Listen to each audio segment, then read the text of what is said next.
are you bothering me for here?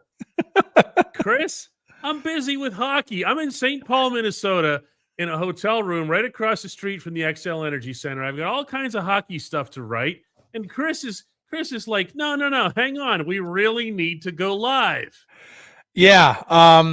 Massive trade for the Steelers. They are parting with a second-round pick in this year's draft to acquire DK Metcalf from the Seahawks and then pay him a 5-year, $150 million contract. Yeah.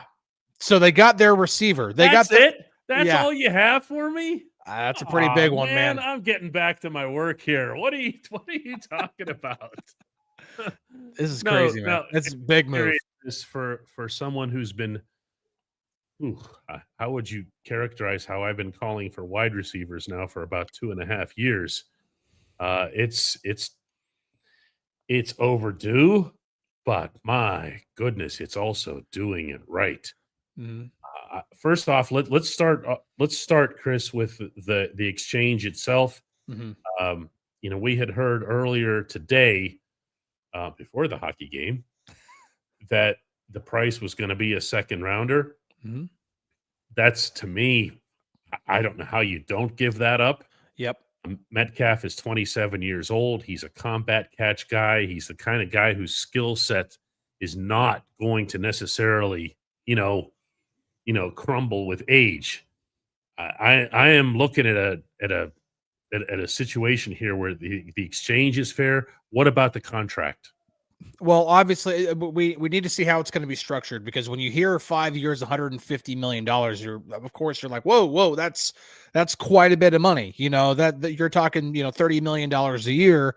That's a massive contract for a receiver. That's the type of contract that it was going to take to get. This is actually probably what I don't know exactly, because we didn't see what the contract was going to be or what the exact compensation was going to be, other than the fact we knew it wasn't a first rounder. But this is probably similar to what the Steelers were going to be trying to give up to get Brandon Ayuk last year. They weren't going to give up a first round pick. I knew that for a fact. So you're probably looking at giving up a second rounder and then a similar type of contract. This is about the market of what the top receivers are getting, around that 30 million plus per year. It depends on how much money is guaranteed. We have yet to see how much of the contract is guaranteed. But typically, the way these contracts are structured, this is not going to use half of the cap space that the Steelers have this year to go out and to get a quarterback first, because they still need a quarterback. They still need to get Justin Fields, or if it doesn't work out with him, they still have to get Sam Darnold or somebody else. But typically, these type of contracts are more backloaded with the majority, if not all, of the guaranteed money in the first 2 or 3 years, so that they have the flexibility to continue to add. And of course, when you make a move like this, you're letting everybody know we're trying to win. We're trying to win a Super Bowl. So, gigantic move, and I think it's the right type of contract. Also, might mean George Pickens ain't getting the second contract either. I never took seriously the concept that George would get a second contract. And so what's going to end up, not to turn a positive into a negative here, okay, because this is a glowing, overwhelming, obvious positive for this team, for this offense, for the franchise, to be stepping up like this and to be recognizing, I think more than anything else, that this isn't good enough. Okay, what they've been doing isn't good enough. Mm-hmm. Certainly what they've been doing in terms of treading water at best on offense isn't good enough. Now you have yourself a big-time playmaker on offense, who's not, by the way, a headache of any kind. He's just a big-time playmaker. And to put him in that offense, and you're still going to be adding a running back from the outside to replace Najee Harris. I guess the one thing that would come up in this is, what do you do, if anything, with George Pickens? Because what ends up happening here is George is going to know going into his final season that he's not getting a second contract, kind of the way Najee knew, right? Yep. So we're not talking about the most mature individual in the sports world. So how he reacts to that, how his agent reacts to that, I don't know. I'm not ready to do George right now. This is too good. Yeah, no, I totally understand that, but that will be a fallout, and that's just something to watch for the remainder of, like, I mean, free agency. The legal tampering window opens tomorrow, and from now pretty much until, I'd even say, draft night, that's something to watch. Or the Steelers are going to pull the trigger on a potential trade to possibly get back into the second round. Who knows?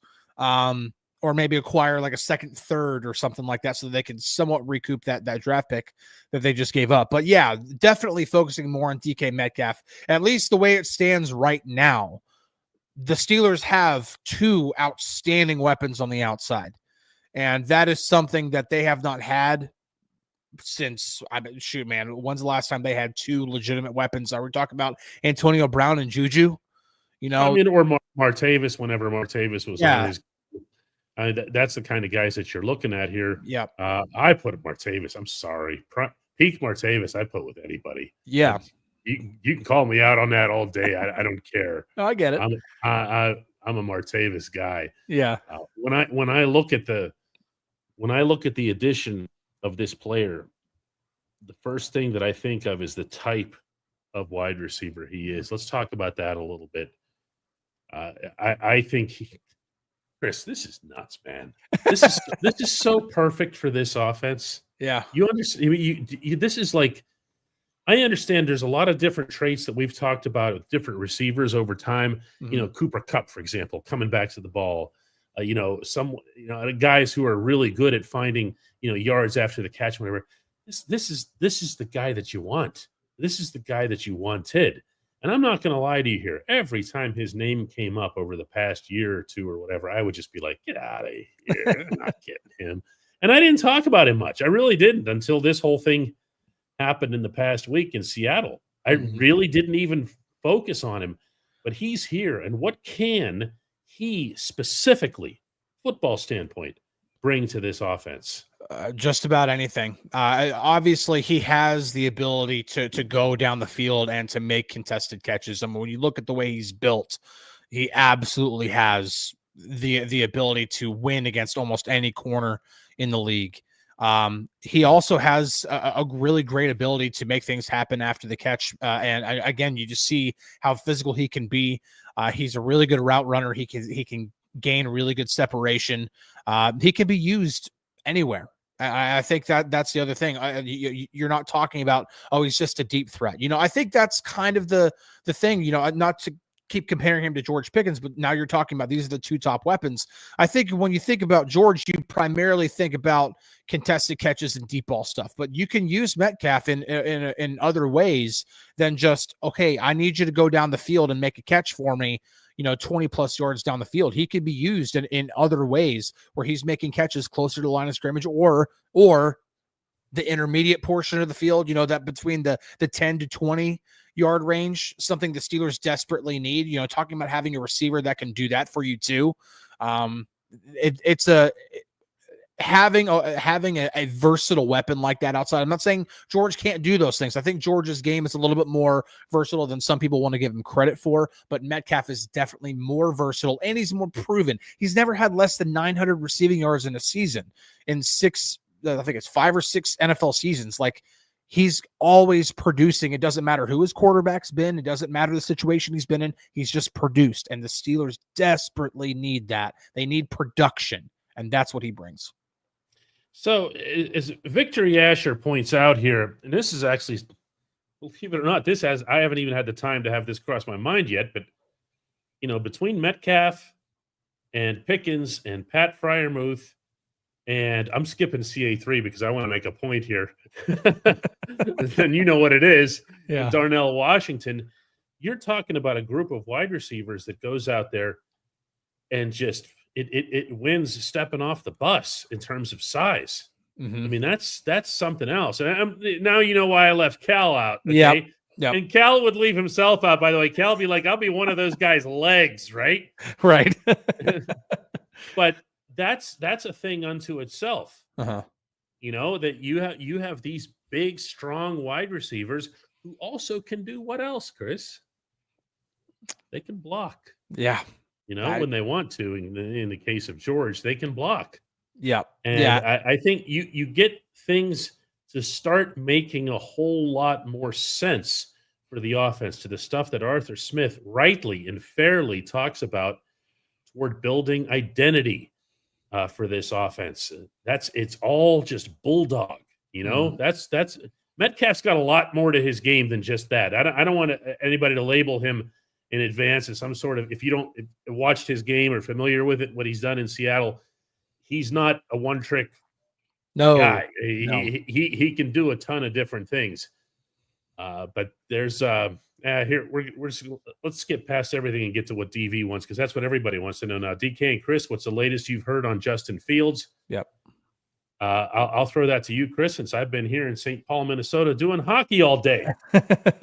Well, the one thing I will say before we hear anything else about Fields is that the Steelers and Justin Fields representation, David Mulligano with Athletes First, they've done a really good job of keeping a tight lid on their negotiations. Nothing has changed from the Steelers' perspective. They want to bring back Justin Fields. The consensus throughout the industry is that Fields wants to at least get to noon on Monday and test the market just to make an informed decision. That's, again, the consensus here. This doesn't, like, when there was a report earlier tonight, and this is nothing against the reporter, but that the Steelers were thinking about making an offer to Sam Darnold. Part of that, I think, is part of just somebody putting something out there to leak something, just to let the other person know, like, hey, we've got options in case you feel like moving on or anything like that. This is part of this game here that goes on whenever you talk about contract negotiations, especially when you talk about a quarterback situation. But nothing has changed from the Steelers' perspective. They want to bring back Justin Fields. That is their priority, but they have to also keep all options on the table. That's why they haven't burned the bridge with Russell Wilson yet. And now that they've gotten DK Metcalf, that would be, in case that were to work out somehow, at least there's familiarity with that, in case Russ were to come back. But their priority is still to bring back Justin Fields. That has not changed. It wouldn't surprise me if before noon strikes tomorrow that they do get something done. It also wouldn't surprise me if Justin does end up deciding to want to at least test the market, get an offer from the Jets or somebody else, and then see, okay, let me make a better decision here. Steel Life says, DK, you said no way Russ is coming back. What did I actually report, Chris? So I don't sound like I'm backtracking. What did I actually report? There are a lot of people in the organization who don't want him back. That's what I reported. I didn't say that he wasn't coming back. I wrote and I stated, and it couldn't have been clearer, that there's a lot of people in the organization who don't want him back. That was the report. So any change of thoughts? No. They don't want him back. That hasn't changed. Mm-hmm. Now, is there one person maybe that wants him back? Maybe. Yeah. Okay. But of the people that I've communicated with and the people that Chris has communicated with, they don't want him back. That's not a prediction. That's not no way is Russ coming back. Because all it takes is one person to override everybody else, and it changes. So, yeah. I don't when reports get twisted. Mark Cunningham says, DK, you don't make a move like this without being pretty darn sure that you've got a quarterback, right? Well, I don't know. Let's think about this, Chris. All right. Mm-hmm. You sign or trade for Metcalf. Mm-hmm. You're Omar. You're feeling pretty good about life right now. Okay. And you get on your phone and you call. Mm-hmm. Hey, Justin. Hey, it's Omar. How would you like to be throwing to ... next year? Still want to try the market? Might want to see what kind of wide receivers and offense in general your New Jersey Jets happen to have coming in the 2025 season. Right? Yeah. I mean, I've been saying all along that the Steelers, you have to remember in this situation, the Steelers are in a good spot as far as offering Justin the best place to go. Yeah. Yeah, absolutely. When you look at Justin's, I did this, I wrote something earlier today on DKPittsburghSports.com looking at the quarterback carousel, and there's about 8 teams that are looking for that need a quarterback, that need a starting quarterback in this upcoming season. The Steelers are one of them. There are about 5 starting caliber quarterbacks, and that's about it. Justin is one of them. Now, when Justin were to look at all these other teams, I'm sorry, I do look at the Steelers situation. I do think it's probably one of the better situations for him. First off, it's a place where he grew. It's a place where he made he took tangible steps forward in his NFL career. And he'll tell you that. Yes, he'll tell you that. He will. And everything positive that he said about being with the Steelers, about being in Pittsburgh, was not PR crap. It was legitimate, heartfelt words that he truly meant. If he were to move on, that doesn't change that. It just means that for whatever reason, whether it be the contract plus the situation, whatever it is, that he's deeming that to be the better deal. But when you look at just the football side of it, forget the contract for a second. Now he's going to have 2 legitimate weapons on the outside in Pickens and Metcalf. He's still got a really good tight end in Pat Freiermuth, a really good number 2 tight end in Darnell Washington, who can both catch the ball and, obviously block in the running game. The offensive line is young and going to continue to develop. They're going to continue to add to the running back room. They're going to bring back Jalen Warren. They're probably going to go to the draft and get one of those guys in a very, very good class. Like, this offense is going to be in a better spot than it was last year personnel-wise. Oh, yeah, and by the way, the offensive coordinator wants to have you. He wants to tailor the offense around you and understands what you need in order to succeed.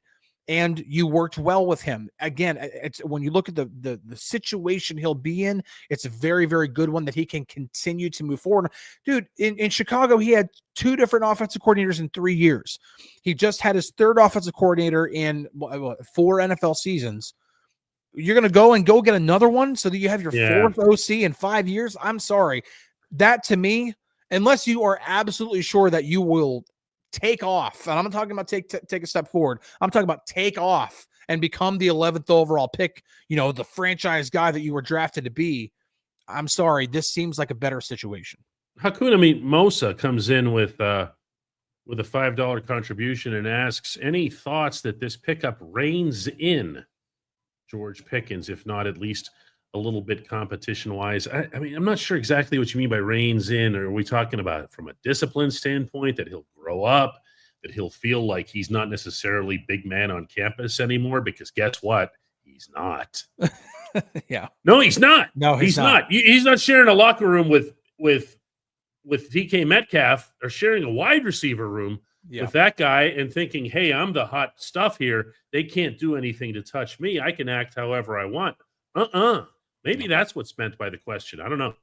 Yeah, that's kind of how I took it.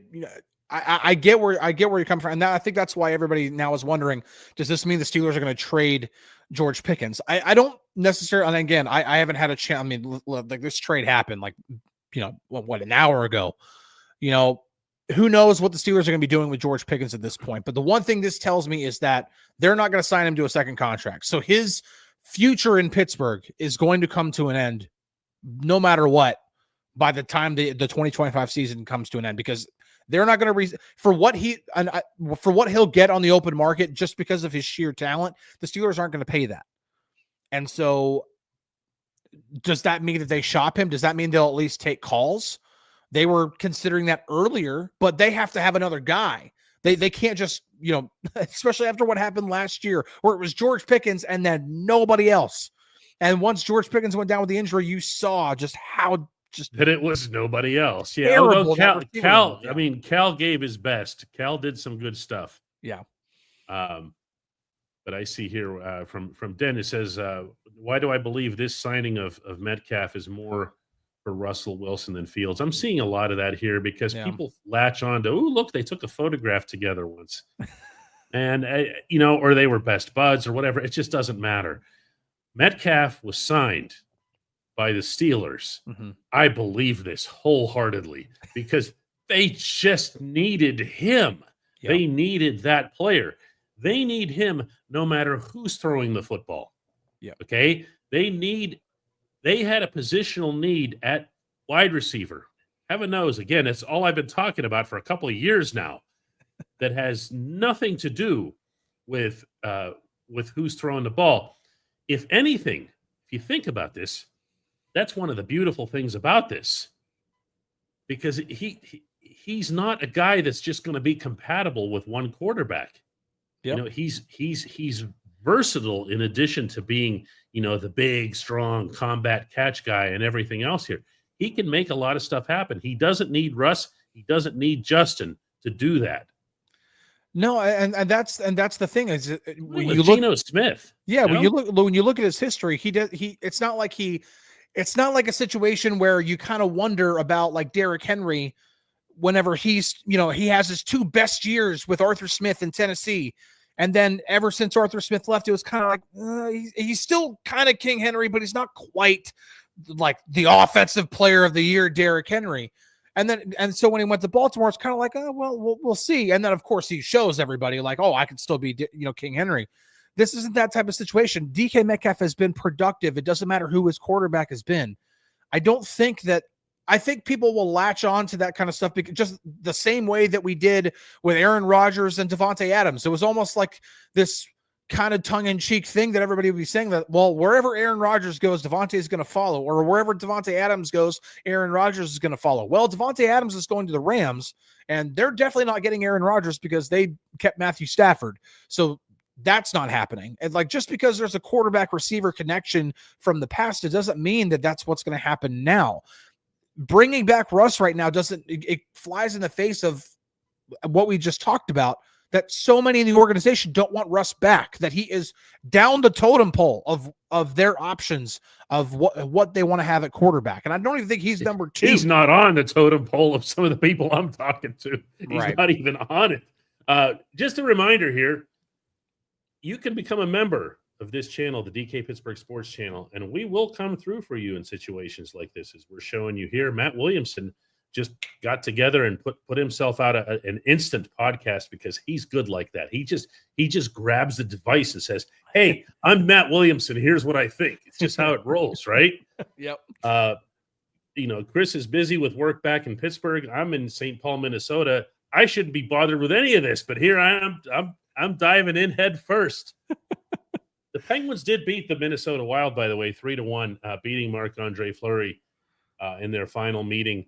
Of course, it would be Sid and Geno that scored the only 2 non-empty netters against him. They were great afterward. All 3 of them posed for a picture and everything. It's good stuff. You might actually end up reading some of what this was that I wrote about this. And Mike Sullivan won his 400th game behind the bench. For Mike Sullivan won his 400th game. Lots of good stuff here, and we're going right back to DK Metcalf being acquired by the Steelers. See, I had one from Aaron Grant here. Here it is. Aaron Grant comes in with a $5 contribution. These are appreciated as well. Mm-hmm. Says, no second-round pick. Would you rather – oh, here you go, Chris. How quickly it turns to the draft. Yep. Would you rather have Kenneth Grant? My answer, like, I stop right there and I just say yes. He's the gigantic defensive lineman. Who can run like a sub-540. Mm-hmm. Round 3, running back in Dylan Sampson. Round 1, Omarion Hampton. Round 3, DT in Josh Farmer. What do you got, Chris? Well, obviously, you know, not having that second-round pick definitely affects what the Steelers are going to do, you know, because they have obviously defensive tackle is going to be a priority. They really like this running back class. I know for a fact that they really, really like the 2 kids from Ohio State, Quinshon Judkins and Trevion Henderson. They like both of those guys. And I'm not talking about just what they did on the field. I'm talking about in their meetings too. Receiver is still an option, but now you're not as pressed to take a receiver in the first 2 days of the draft. And now, right now, you only have 2 picks. So I think it could be either way, you know, with how deep both positions are. That's the great thing about the draft this year, is that both defensive tackle and running back are very, very deep. They could go either way. They could get a Kenneth Grant or a Derek Harmon in the first round and address defensive tackle, and then wait until the third round and maybe get, you know, who knows? What if one of the Ohio State kids does drop that far? I don't think they will, but what if they do? Devin Neal, who has all the experience of running in an outside zone, wide zone system at Kansas, can fit right in like a glove into Arthur Smith's offense. There will RJ Harvey, like there are a number of different guys who will be available in the third round. Damian Martinez, I really like him out of Miami, Florida.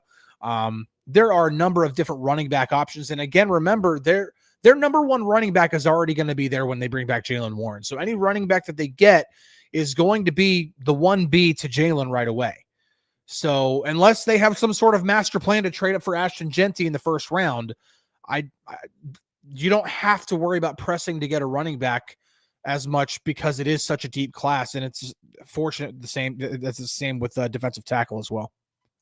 John Rye wants Dart in the first round. I've seen Dart come up a lot here in these comments. Ooh, sorry, not for me. Yeah, that's going to be a no. Not for me. The guy who was in Mobile and in Indianapolis checking out these prospects and talking to the scouts and the evaluators and so forth. Cam Ward is the only guy that I would even consider in the first round. Maybe Shadur Sanders, and that's a gigantic maybe. But Cam Ward, trading up for Cam Ward would be the only guy we were talking about first round that you can really kind of hang your hat on that. No way. Michael Walden says it's going to be tough to go to bed. Free agencies like NFL free agency is like late winter Christmas. I remember when we used to have winters. You know, I'm not to change the subject, but late winter, I'm in Minnesota. Yeah. And it is 62 degrees outside. And it's only begun to melt the snowbanks. Like there are still these 3 foot, 4 foot snowbanks on the side of the road, and it's 62 degrees out there and walking around with a t-shirt. No idea what to think about that. Yeah. Yeah. That's what late winter triggered for me there. It was I think next weekend here it's supposed to get into like the mid 70s. Oh yeah. Yeah. You mean back home in Pittsburgh? Yeah, yep. yeah. Mm-hmm. Yep. Absolutely. Aaron Grant has a rebuttal. Says, thanks for answering my question, Chris, but I disagree. I think running back should be the next priority in the draft, probably in the first round. Dude, you can't invent first-round running backs.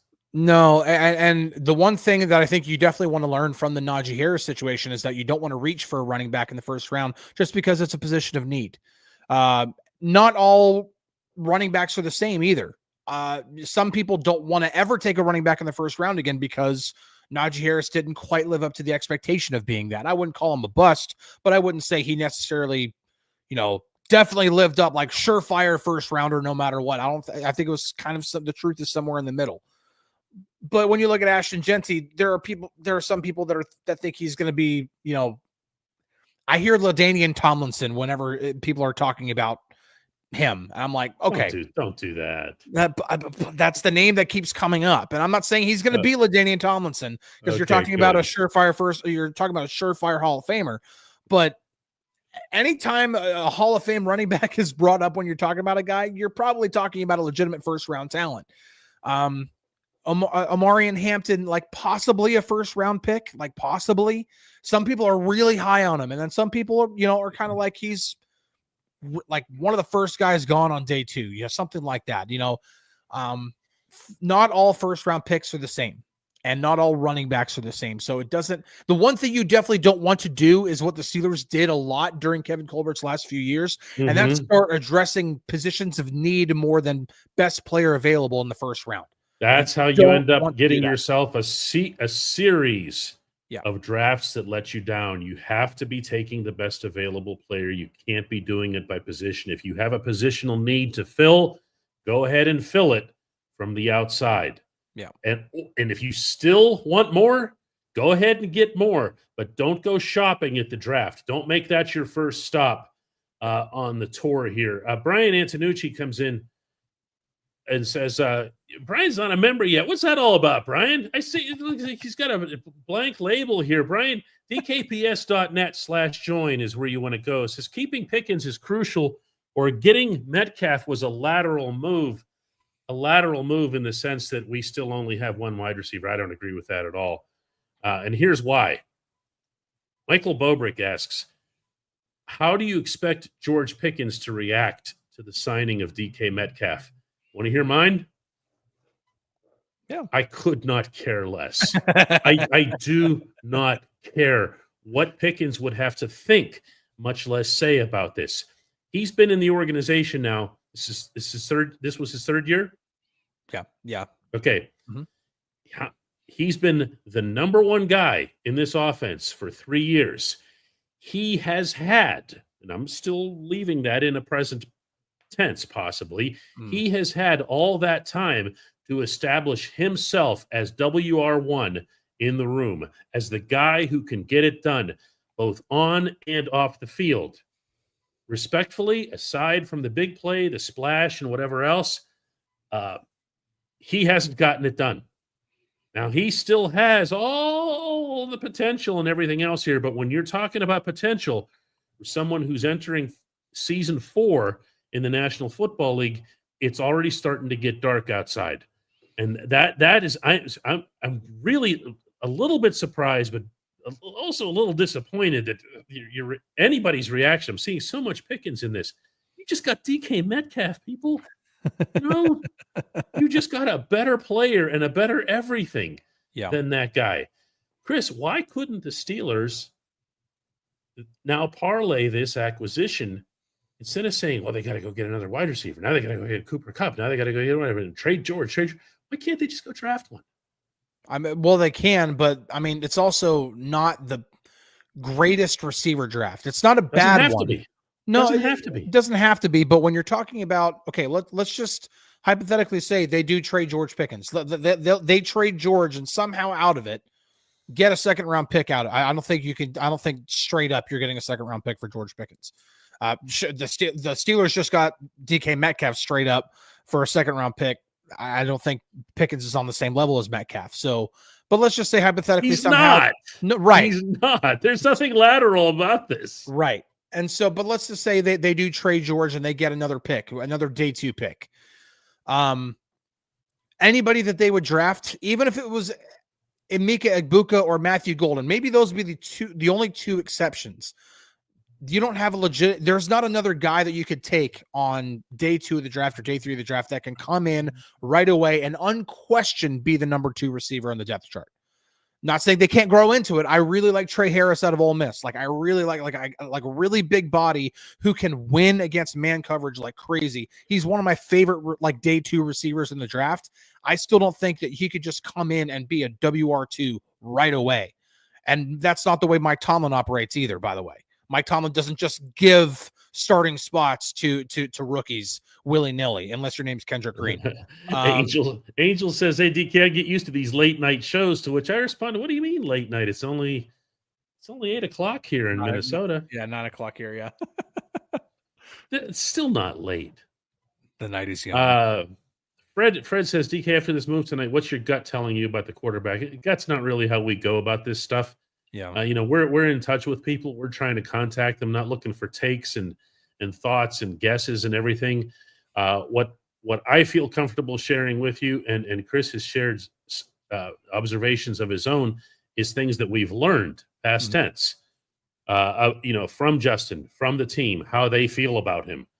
I have no doubt, none, that he is the one they want.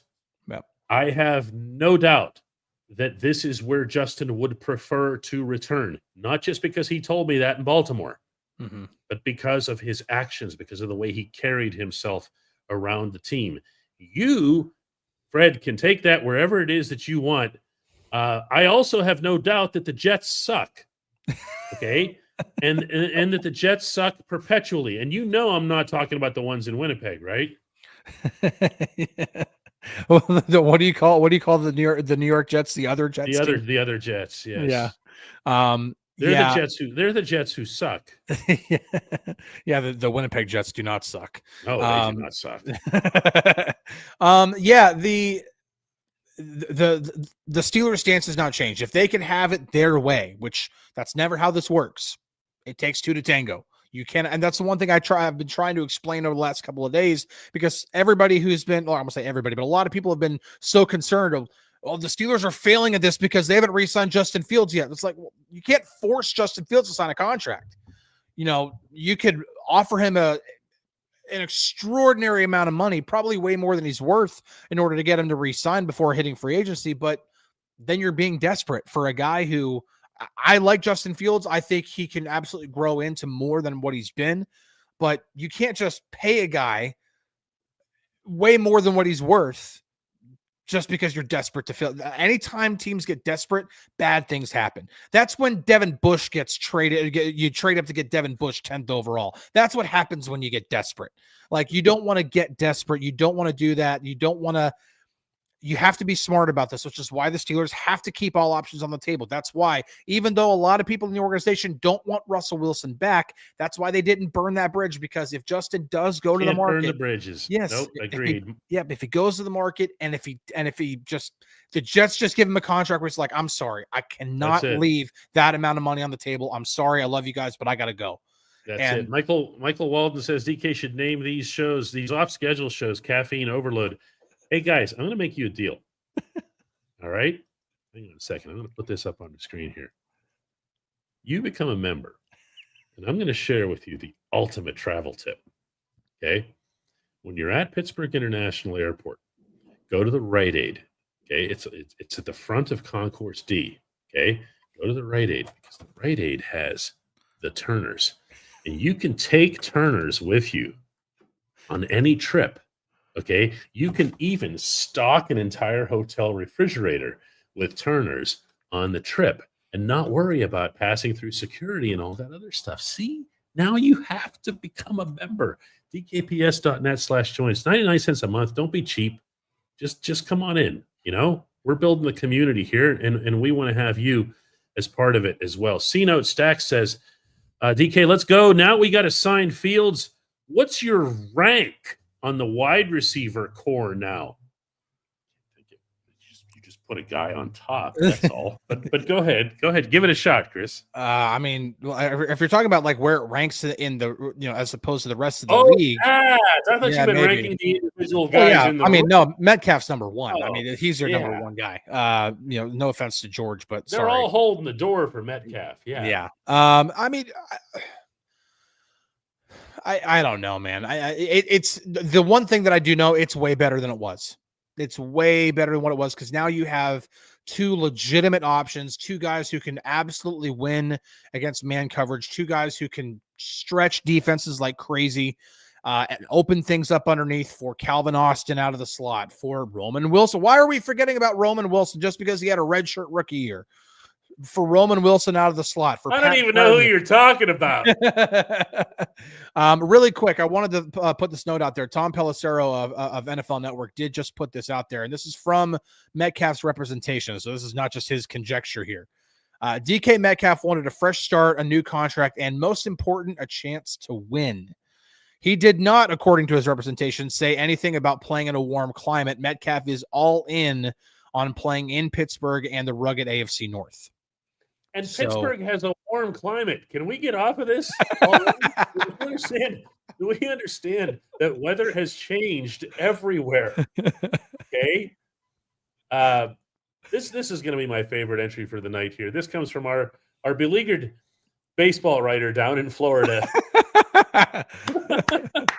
Jose Negron, who covered Pirates versus Tigers today in Lakeland, Florida, which is not close to Bradenton. Put in a really long, hard day, came up with all kinds of good original material for you from down there.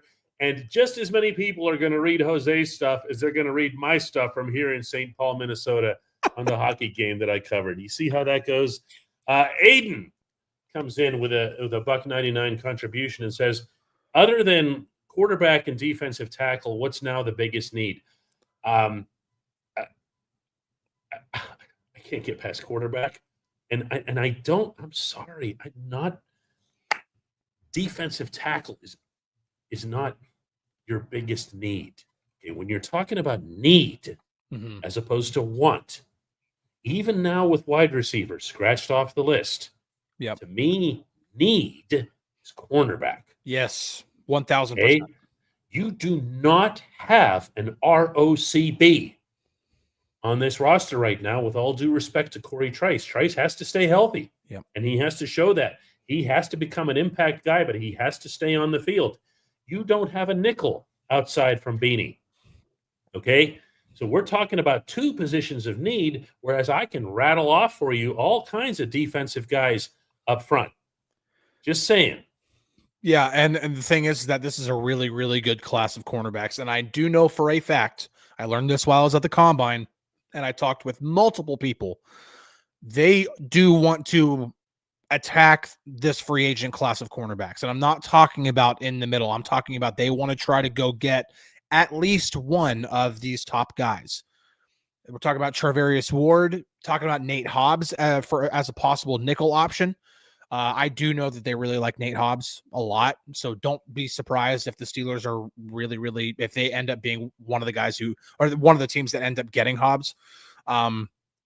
They need corner, and they need multiple corners. I don't think that they want to go in to the season with Beanie Bishop as their starting slot corner. And that's not because that they don't like Beanie. I think they just know with the way that they want to play defense, which is a lot like the way the Eagles play defense. No surprise there, given that Andy Weidel, the assistant GM, came from the Eagles organization. They want to be the type of defense that rushes 4 more often than they blitz, like significantly more than they blitz. They want to be able to drop 7 back in coverage. And in order to do that, you got to have linebackers who can cover. Oh, by the way, that's why they kept Cole Holcomb, because he can cover. And that also means you have to have good cornerbacks. That means you have to have a good nickel corner. You cannot play that type of defense if you have a bad nickel corner. It cannot be your worst position on the defense. It just can't. No, there's work to do. And the fact, I wouldn't conflate that the defensive linemen are the ones who appear to be the stars of this upcoming draft, and the Steelers needing that. Mm-hmm. They want it. I think they might get it because of what we were just saying about best player available. But Donald here says no reason not to throw the ball down the middle of the field. We're running out of reasons, that's for sure. That's true. You know what I mean? It's very true. You got to have a quarterback who can do it, though. So I'm getting the sense here, people say, oh, we're so back, or I'm so back, or I'm so into this. And I told all of you guys you were going to do this, by the way. I hate Tomlin. I'm never watching another game, whatever else here. And then they go and they do this. Yeah. And you go, all right, okay. I still hate him and everything, but I'm definitely back in. You know, it's funny how that stuff works here. Let's take a couple more today. Big Tiny says Arthur Smith's offense is predicated on the run.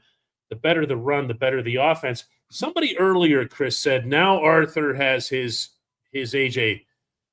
Brown that he had was always vital to that mix in Nashville. You know, it wasn't just about Derrick Henry. It wasn't just about, Ryan Tannehill. It was that he had a bunch of different things that were working all at the same time, including, notably, the tight ends. I feel like this serves all causes. It really does, this acquisition. Yeah, absolutely. Because you don't have to. I mean, the one thing you can't do, and this is something the Steelers did last year, and it was a swing and a miss on their part, is you can't go into. Everybody can think that you're a run first team. Everybody knows the Ravens are a run first team, but they have the weapons to attack you through the air. They have enough receivers. They have Rashad Bateman. They had the 2 tight ends, Isaiah Likely and Mark Andrews. They have the weapons to be able to stretch defenses out too, so they can run the ball. They didn't really have that last year. They had George Pickens. They had nobody else. And that was, when Pickens went down, you really saw just how little of actual playmakers they had on offense that were outside of being able to run the football. This gives you the ability to be able to run the football a little bit more, because now teams just can't overly stack the box, because now you've got Pickens on one side, Metcalf on the other, and we can't just line up, and straight up. Exactly. Exactly. You have to be able to. If you stack the box with 8 guys every single time to stop the run, now you're going to leave one of those guys in single coverage. No thanks. Yes. Nick says, somebody check on Nick. He's showing no pulse. He says, this does nothing for me. And then he goes on to explain that there's still no answer at quarterback. You know what, Nick? There's probably a better than average chance that you're going to have a quarterback by tomorrow night at the latest. Yep. Okay. I don't think I'm speaking out of turn, when I say that. Robert says the Steelers aren't cheap when it comes to players. They're never cheap when it comes to players. There's a salary cap. Yeah. There's a salary cap system. They have to be within a certain range, and they've always been within that range. And by the way, their head coach makes a lot of money. Yeah. Which is not subject to any sort of cap.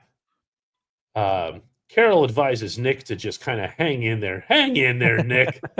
Hey, all they did was get DK Metcalf. You'll make it. You'll make it, brother. That's I mean, legal tampering period doesn't even start until noon tomorrow, and we're already off the rails. Like we already had Devontae Adams go somewhere. DK Metcalf was acquired today by the Steelers. Like, where'd Adams go? I've been covering hockey. The all day. What's Rams. that He went to the did? Rams. Yeah. Okay. Well, that's not. I mean, the Rams. The fit. Rams are better, especially if Cooper Kupp's moving on. They replace Cooper Kupp with Devontae Adams. The Rams are already a good team. Like they're already good, and they just got better. So. Yeah, I thought that was a really good move for them. Devontae Adams wanted to play on the West Coast. That was definitely a known fact. I think there was even like when the Rams announced it, they said, back on the West Coast, back on the West Coast. They were like it was a known fact. We got one more question, and it's a very, very good one that a lot of you have here. But before we go and we sign off, I want to thank some people here for becoming members or gifting memberships. That's how we do this. Okay, that's how we're staying functional on this channel. If you like what you see here, or the Ramon Foster show, or Matt Williamson, or my Daily Shot podcast in the morning of all three teams, if you like that, this is the place to contribute. It's dkps.net/join. And somebody asked earlier if this also covers Matt Williamson. Yeah, we're all one channel. Okay, you get a lot for this, including the exclusive stuff that we're going to be offering soon. dkps.net/join is the web address to do that.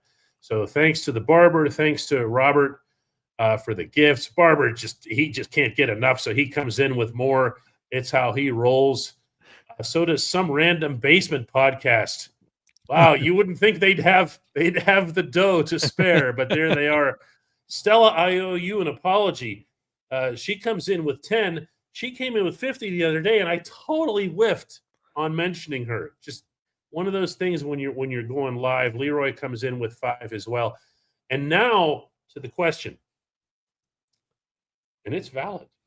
Red Guys Golf says, how are they paying TJ Watt now? We've been writing poetry about all this cap space, 60 million in cap space, right? Okay. Yep. So they have that. They have or had that. Now, depending on how Metcalf's contract specifically is structured, I've seen different already, this and that, 18 here, whatever else here. Depending on how that's structured, you might already be out half of that. I don't think so, but you might. Yeah. Okay.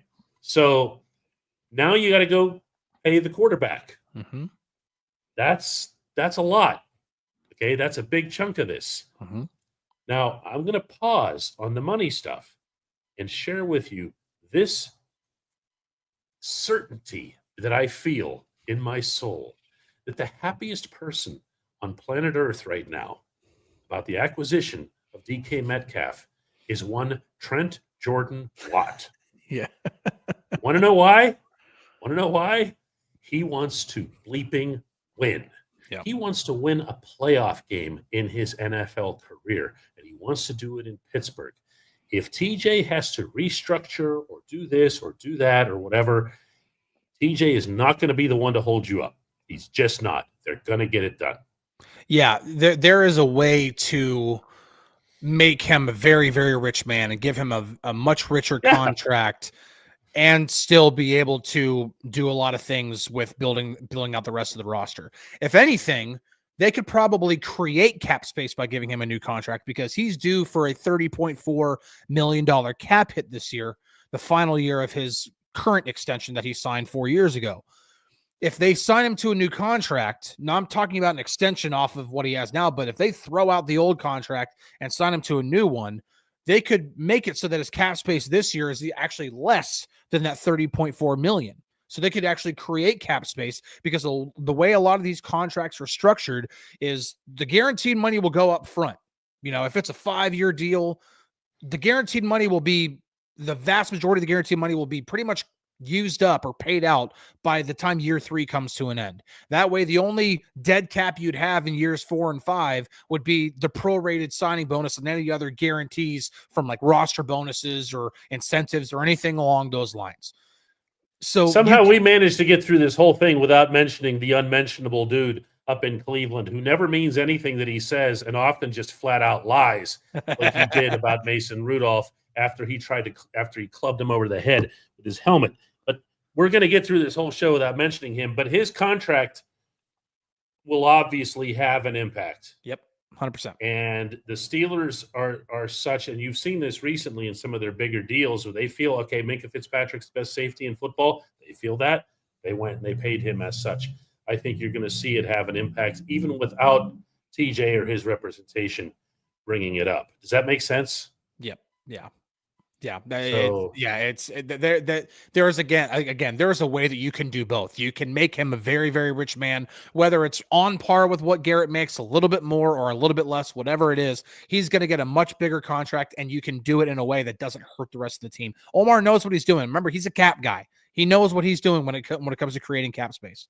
Dude, we got 7,500 people in here. Yep, a lot of people. I just saw that. Yeah, like I just looked. Like the I'm used to looking going up. up. Yeah. Wow, that's pretty crazy. Yeah. Thanks to everybody for being in here. Thanks to everybody for joining us. If you want to really join us and become a member of the channel, that way you get all kinds of alerts and direct notices for us whenever we do this kind of spontaneous thing. It's dkps.net/join. Chris and I have other work to do now. Yeah. So you are more than welcome to join us for another one of these double shot shows. Tomorrow at 4 p.m. Eastern, I will have flown home by then, so I'll be back in the usual downtown Pittsburgh studio. And that's at 4 p.m. Eastern. And the Daily Shot podcast I got to do here tonight and everything. So, all right, guys. Talk to you tomorrow. Thanks.